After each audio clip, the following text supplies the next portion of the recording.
Hey guys, so what we're going to go through today is we're going to go through some mobility work through our spinal COGS, and what we mean by spinal COGS is we're going to look at our three big main structures throughout our spine, so our pelvis, our ribcage and our skull. And COGS wise, so when we talk about a cog, when a cog is interlinked with another cog, when one goes one way the other cog goes the other. So where one is going down, the other one is going to be coming up, and we're going to look at the relationship between our pelvis, our ribcage and our skull as they're moving in this cog fashion. But first of all, we're going to look at each structure, pelvis, ribcage and skull, independently, look at the movement themselves, and then we'll start linking them together in the end. Okay, so we're going to start at the bottom, and everything I want you to do movement wise is from a standing position, both feet facing forwards, and feet in between shoulder and hip width. Okay, so my hips are here, so my inside of my hips are just on the inside of my heels, so kind of that sort of position, a nice comfortable stance. Some people may feel more comfortable turned out, but as much as you can, like train tracks, both feet facing forward. Okay, so starting off from the pelvis, we're going to look from the side, so in sagittal plane, we're going to go from here and we're going to do anterior tilt and posterior tilt of the pelvis. Okay, so anterior tilt is where we're going to be folding the pelvis forward, and posterior tilt is where we're going to be coming back. So imagining your pelvis being like a bowl, where it's tipping forward and tipping back, where you've got fluid inside it, so you're going to be pouring fluid out the front and then fluid out the back. Okay, so an anterior tilt, sending that pelvis forward and down. So what I want you to do is coming down here rather than kind of pushing it back here. Okay, so keeping your weight even in your feet and sending your belly button down. Okay, so rather than being here and pushing your bum back to get this position, sending your belly button down and forward almost, to where you're going to be sending that pelvis down, sending that bowl forward. Okay, and you're going to go as far as you can one way, and we're going to bring it back up as far as we can that way. Okay, so anterior tilt, everything folding forward, posterior tilt, everything folding back. Okay, whilst we're doing that movement, as much as you can, try and keep your knees, it doesn't have to be locked, but nice and soft. Okay, so keeping them straight. Okay, you'll find as you come to a posterior tilt, you'll find you almost want to bend your knees. So trying to kind of discourage that, keep the knees straight, and doing that posterior tilt from here. Okay, so anterior tilt, posterior tilt. Okay, so after our sagittal plane, we're going to be looking at our frontal plane, so straight on from the camera. Again, feet hip to shoulders width apart. From here we're going to be looking at hikes and drops of the pelvis. Okay, so from here we're going to send one leg down. So we're going to bend one leg, and what you should find if you're looking at the camera, if I have my hands on my hips and I bend one leg and keep the other one straight, I should find that hip on the same side as the bent leg drops. Okay, so I do that again. As I bend that leg, that hip drops. So this hip is dropping, and then this hip is hiking. Okay, so as I do that, we'll find that comes down, and I come back up again. So you can repeat that on the same side several times, see what that feels like, and do the same thing on the other side. So bending the opposite leg, and just sending that hip down, and then you can compare some bending one and bending the other. So we're hiking and dropping the pelvis from side to side, and again trying to imagine, keep the movement as strict as you can. So imagine you're in a tube. Okay, so as I'm dropping this, I can't fold over too far over here, so I'm just trying to keep as strict as I can to find the range of motion I've got in that hip in this point here. So I'm not folding over here, or I'm not moving my pelvis too far over there. Just trying to keep nice and strict, all on the spot, hikes and drops. Okay, so next we're going to look at transverse of the pelvis. So by transverse, what we were talking about is rotation. Okay, so if you had a camera straight down on top of my head looking down my spine, and we're looking at rotation of the pelvis. Okay, So from here, same thing, feet shoulder width, hip to shoulder width. And from here, we're going to look at how far we can rotate the pelvis round. Okay, so from here, we're going to try and keep the ribs still, and we're going to rotate the pelvis round. So personally, I prefer having my hands on the ribs, just for a reference to keep my ribs still. And we're going to take our pelvis to one way and the other. You might find this movement feels quite restrictive, but don't worry, go with it. Just moving your pelvis as far one way, as far the other. It's always nice to make note with any of these movements. Are they the same? Is there a big difference? So if they're the same, that's good. If there's a difference, that's going to inhibit movement throughout your movement pattern. Okay, so one way and the other, one way and the other. Okay, so we're going to move on up to our ribs. Same idea through each phase. We're going to look at everything from the side, then the front, and then transversely. So first of all, we're going to look at everything from the sagittal plane. So we're looking side on. So from here, exactly the same idea as we did with the pelvis. So anterior and posterior tilt. Looking at the ribs, anterior and posterior. Imagine again like it's a bowl. So fluid tipping forward, tipping back, but everything's articulated from the ribs this time. So from here, for a good reference point, think of your sternum moving rather than being really articulated by your shoulder blades, because that will be a kind of dominant movement to start with. So from here, focusing on my sternum, and I'm going to posterior tilt, so just bringing my chest bone up. Naturally my shoulders are going to come back and down, but try and make it a sternum based movement rather than an anchoring of the shoulders. Okay, so posterior tilting my ribs, and then let my ribs drop down. So you'll find that it closes the abdominals, expands the abdominals, closes everything down. Okay, so posterior tilting that ribs, anterior tilting those ribs. Far back as you can, as far low as you can. Okay?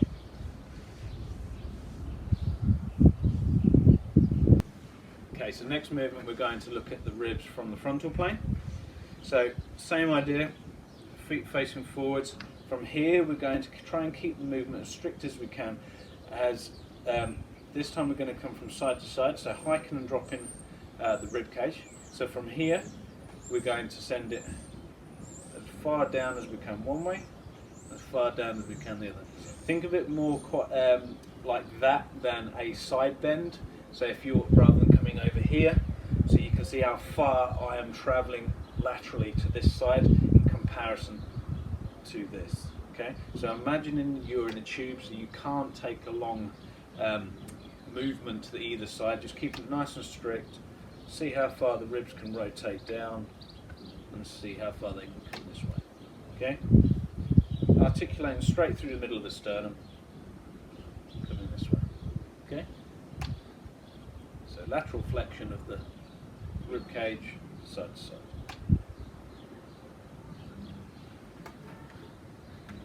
Okay, so coming back to the ribs now, they're on the transverse. So same idea as we did with the pelvis, we're going to go from side to side. Your choice where you want to hold hips or pelvis. Again, I prefer ribs just to kind of feel like that's where I'm rotating from while I'm keeping this still, but that's your choice. So keeping the pelvis still this time, and we're going to rotate from the ribs through the thoracic as far one way as we can, far the other. Again, when you're working with this movement in isolation, it feels quite restrictive, but just check, compare, and see what the difference is from side to side. Okay, so now moving up onto our skull. Exact same principles through each place. Focus on it being like a bowl. So from the sagittal plane, everything we're going to be now articulating from is the occiput, that final vertebra on the top of the neck. So from here, as I'm posterior and anterior tilted, everything is articulating from this final vertebra, this final one right there. So when I'm tilting forwards, I'm not flexing my cervical spine, keeping that up nice and straight, and I'm just tucking my chin, keeping the cervical spine nice and long, and then I take the weight in as far back as I can from that vertebrae, so it's not a full extension of the cervical spine, keeping that up nice and long, as far back as we can, as far down as we can. It's nice having a little bit of a touch of that final vertebrae just for a reference point, and to keep it a little bit more of a strict movement. So tilt it back as far as we can, forward as far as we can. Noticing if one way feels easier than the other, is there any discomfort? One way there's pain, one way there isn't. It's all information that we could use. Okay? Okay, so now from the frontal plane. From here we're going to be articulating from side to side. Okay? Again, from that final vertebrae, we're just going to be taking the head as far down one way as far in. Okay? Articulating in that final vertebrae round on its axis. So we're not got a we're not doing a lateral flexion where we're coming laterally flexing the cervical spine. We're trying to keep it nice and long, and we're just taking the head from side to side. You're still going to get that lateral stretch on either side of the neck, but it's here rather than here. Okay, so just one way and the other. Finally, transverse on the skull. So again, trying to keep the neck nice and long, keep that cervical spine nice and long, rotating as far one way as we can, and then coming the other. Just again, always taking note of any differences from side to side, any pain, any discomfort. And leading with the neck, not the eyes. It's very common when you're doing things with the neck where any of the movements, you could come to this position for argument's sake, and if the eyes are looking over here, you could feel like you're actually moving a lot further than you actually are. So trying to keep the eyes neutral all the time. And if you're on your own taking a recording so you can see a difference, because sometimes you can't notice the differences in yourself as you can if there's a second or third person watching. Okay, so we've looked at our pelvis, our rib cage and our skull all independently through three different planes of movement. Our frontal plane, our sagittal plane and our transverse plane. So now we're going to bring this concept of the cogs in and start moving them together. Okay, so we'll start off in the sagittal plane and then work our way through. So again, in the idea of as one's going one way, the other's going the other. So the ones we're going to be looking at in the sagittal plane is posterior and anterior tilt. So if one's going posterior, the other one's going anterior, and vice versa. Okay? And what you'll always find with this, because we're looking at three different structures, the pelvis and the skull always mimic each other. So when one's doing one, they're both doing the same thing, where the ribs is doing the opposing movement to the pelvis and skull. So looking at from sagittal plane, from some side on. So if we start with a anterior tilt of the pelvis, as I anterior tilt my pelvis, and remember that I'm sending my belly button down and forward rather than I'm pushing my bum back. So I'm sending my belly button down and forward. Naturally, you should find that is naturally bringing those ribs up. So as that pelvis comes down, just accentuating that ribs up with it as well. And as the ribs come back, that head's going to come down. Okay?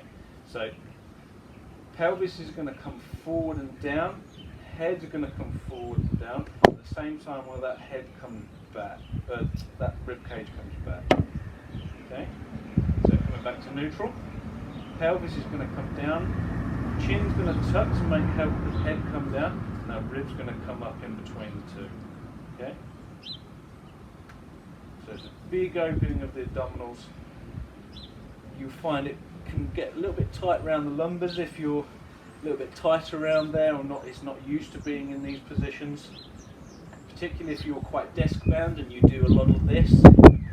Doing these positions are brilliant for you, but they can be a little bit uncomfortable because you're not used to achieving these positions. In this position, just a little slightly external rotation of the arms, can help encourage that rib, the thoracic, just to posteriorly tilt.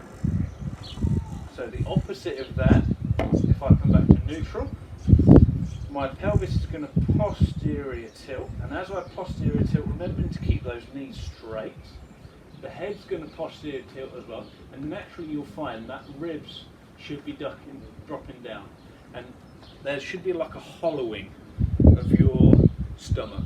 Okay, so as everything all collapses in, there's a big hollowing of your abdominal area here. And with this, just like with we're doing with the external rotation of the arms last time, let's have an internal rotation of the arms this time, so everything's coming forward. Okay, so everything's dropping down. Pelvis is posterior tilting, head is posterior tilting, ribs and anterior tilting. Okay, so we have the posterior tilt of the ribs, anterior tilt of the pelvis and the skull, and then anterior tilt of the ribcage, posterior tilt of the pelvis and of the skull. Chest big, abdominals long, chest collapse, hollowing of the abdominals. External rotation of the arms, internal rotation of the arms. Okay, so now we're going to move on to the frontal plane. So exactly the same idea, as one's going one way, the other's going the other. Okay, so we're going to look at the hikes and drops of our pelvis. So from here, if we bend one leg, so I'm bending my right leg and I'm going to send my right hip down. Okay, so as I send my right hip down, what I'm going to do with my right arm is just stretch that up. Okay, so we'll find this now. I'm dropping on my right side. As I raise my right arm up, I'm dropping naturally on my left side of my ribs.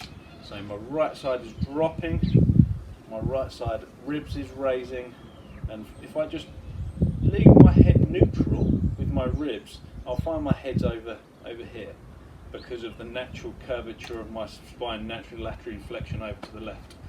So if I just naturally just hug my head towards my arm, my pelvis and head are laterally flexing, or flexing over to my right side, and my ribs are coming over to my left. Okay, so I can reverse that. Down on my left hip, I'm going to take my left arm up to the sky and just naturally just let my head lean over to my left arm, which will be mimicking my pelvis. On one side,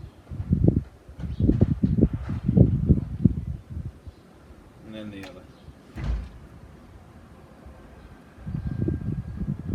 And again, set yourself pelvis first, set that hip in position before you extend that arm. Okay? Just take note in this position particularly, as you're sending that hip down, do you find you need to rotate the pelvis to achieve that position, or can you keep nice and parallel and perpendicular with your feet before you take the arm up?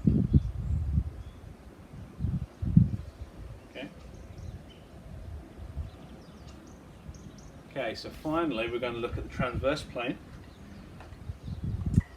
So from here is going to be one of the only times we're going to take a split stance, just so we can get a more of an easier way to bring the rotation in, rather than one bringing it all on the spot. It's been quite awkward.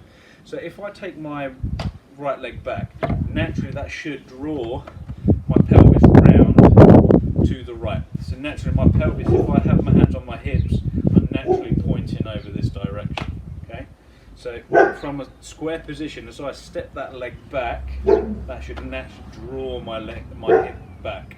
Okay, so from this position here, if I just take my right hand and just stretch that forward, so now my ribs are facing over here, my pelvis is facing over here, and if I just take my head, if I leave it straight, it's definitely got the rotation on, but if I just turn my head to a pose as well, okay? So hips facing here, stretching forward with my arm and turning my head, okay? So if you want to, you could use both arms. So as this one's stretching forward, you can turn that arm out as well. Okay, and then you can switch sides. So naturally, as you take that leg back, that hip and that pelvis should rotate round to the same way as that back leg. Okay, if it doesn't, and you find it's all square, and you can tell by having your hands on your hips. So if I'm here and everything's still facing forward, let it rotate out. Okay, let the hips relax. So let it rotate out. You can stretch that arm forward, or take that arm out and just rotate the head to the opposite. Okay, so rotate out, bring the ribs back.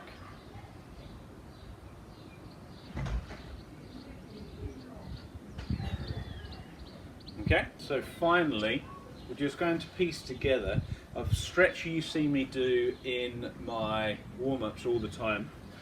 Is this position here,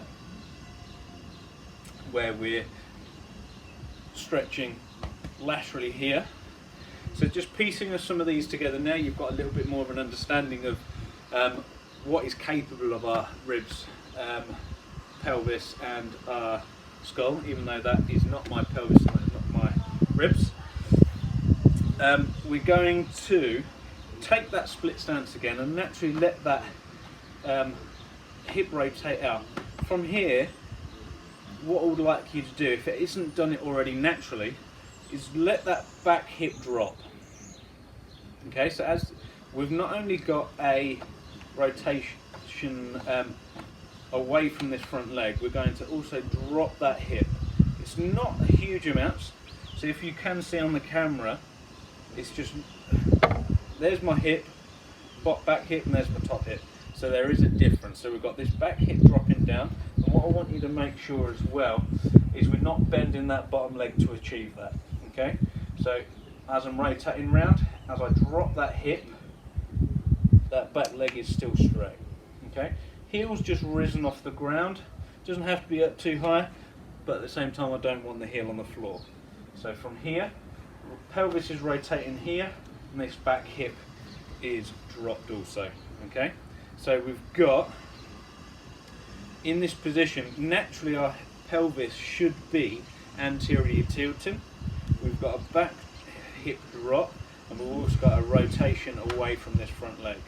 So if I stretch this arm up to oppose that hip, this is where we start getting that lateral stretch on the ribs.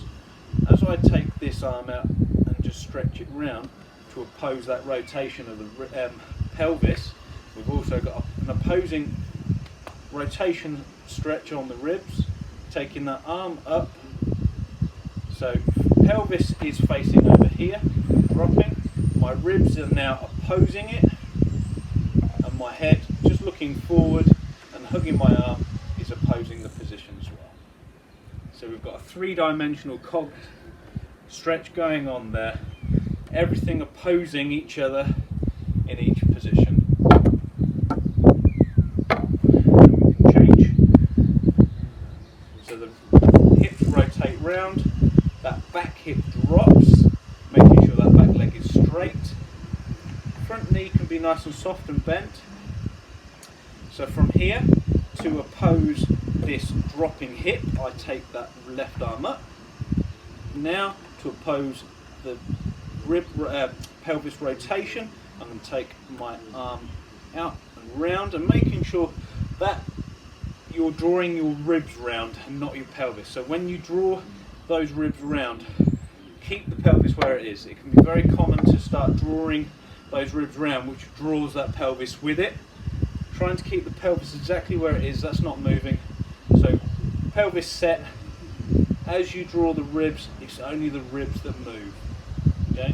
Head hugs the arm, head looks forward. External rotation on the arm that's out, thumb facing back on the opposite. One more time each side. Here.